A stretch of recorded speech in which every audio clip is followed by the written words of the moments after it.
AC ជាមួយនឹងតួឡានមែនតើជាមួយនឹង panoramic display wireless charge ទូទឹកកក speaker មានវិសេសតែម្ដងខ្ញុំជឿថាប្រសិនបើអតិថិជនឃើញរថយន្តមួយនេះនឹងជាប់ចិត្តជាមួយនឹងរូបរាងជាក់ជាមិនខាន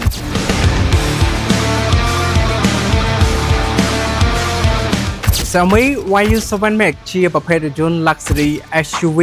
ចំពោះរូបរាងវិញការ design តាក់ទាញមែនតើពណ៌បេតុងឆ្លុះស្អាតខ្លាំង option ក៏ខ្ពស់អាចដំណើរការលើដងផ្លូវបានរហូតដល់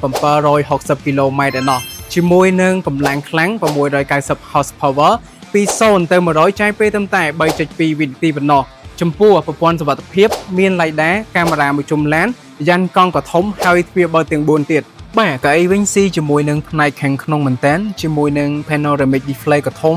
អេក្រង់ក៏ច្បាស់ wireless charge ទូទឹកកក speaker កៅអីម៉ាសាក្តៅត្រជាក់មានវិសេសតែម្ដងបើយើងកលែងមើលទៅខាងលើអ្វីដែលខាងពិសេសដំបូលខាងលើវិញយើងអាចសេរីកម្រិតពន្លឺពីស្រអាប់ទៅថ្លាបានទៀត option ពិសេសយ៉ាងនេះអតិថិជនអាចមកមើលនៅ showroom ផ្ទាល់ពី Deluxe Auto ទៅក៏មានសេវាកម្មបងរំលោះផងដែរឬក៏មានចង្អុលបន្ថែមទាក់ទងអំពីរថយន្តនេះឬក៏រថយន្តផ្សេងៗអាចទាក់ទងមកកាន់លេខទូរស័ព្ទដែលមានដាក់នៅក្នុងវីដេអូនេះជាចុងក្រោយសូមអរគុណសូមគោរពលា